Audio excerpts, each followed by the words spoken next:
Hey there guys, this is Reckles with Want to Buy Gold. Welcome to another episode of Weekly WoW Gold. We're doing it. We're starting to do it. Last week we actually went and you guys rated Ratchet Radio, and apparently everyone likes bananas, so that's great to hear. A lot's happening in nerdy news. In Pax East, which is going on right now, the Overwatch monster truck hit a pedestrian car. Good job, Blizzard.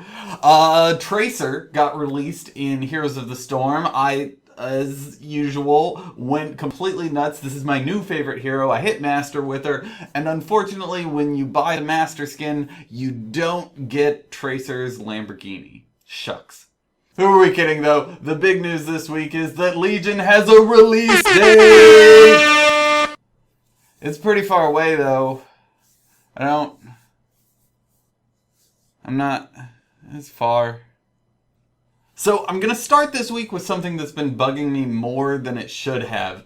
Soda Poppin' put out a video saying that he leveled from 1 to 100 in under 5 hours. Now it was legitimate, he streamed the whole thing, he shows it, but it's the reason I'm talking about this in a gold making show is that it's not the whole story. I mean, he used 45,000 golden heirlooms. He used 4 Elixirs of the Ancient Mind, which are things that drop off Krol the Blade or the Rare Elites in Nagrand.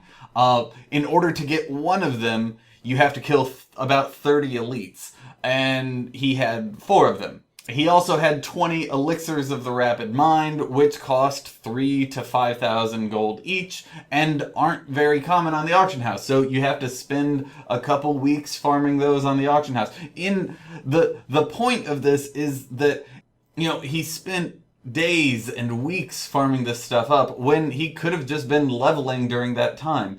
Anyone who's ever seen a video saying, make 100,000 gold in an hour with this spot, oh my god!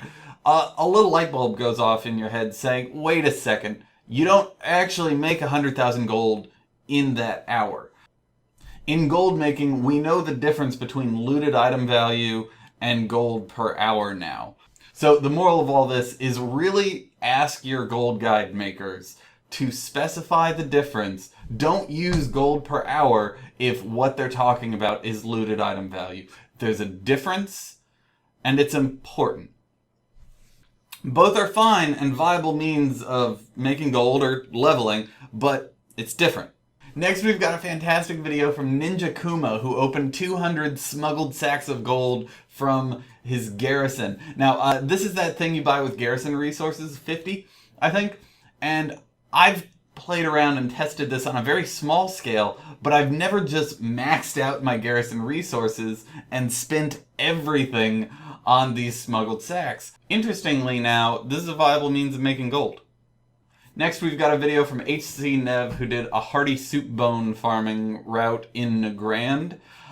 This used to be just a sumptuous fur farm, and it's really interesting to see this be used as a raw gold farm instead. It makes about 4,000 gold in just raw cash, which puts it up there in the same league as Catarades in gold per hour, so this is one of the best raw gold farms out there. And the final thing we've got from YouTube today, Comlet put out a fantastic video. Everyone needs to go watch this video. Good job, Comlet. The top 3 future-proof gold making things. By future-proof, he means things from Warlords of Draenor that you'll still be able to do and flip and sell going into Legion. So things like pets and mounts from Apexis vendors. There will be lots and lots of videos made and guides made about this, and you're gonna get it all in one spot now.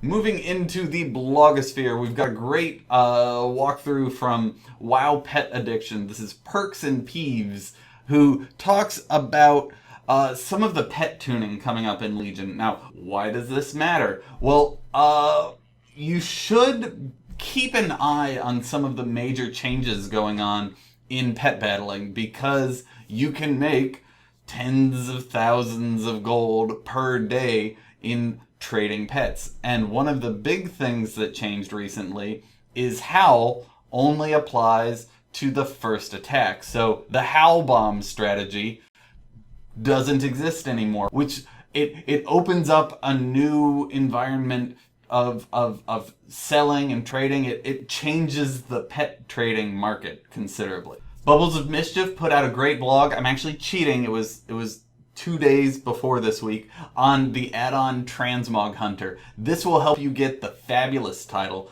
It's like just downloading Mogget. You just needed Mogget. This is the new Mogget. And the last thing is from Gold Goblin Gaming Guy. Fantastic blog name. This week he did a post on Bastion of Twilight. He's been doing a Cata Raid series, and he just walks through all the bosses, all the steps you need. If you ever get stuck on anyone in particular, he walks you through how to take care of it.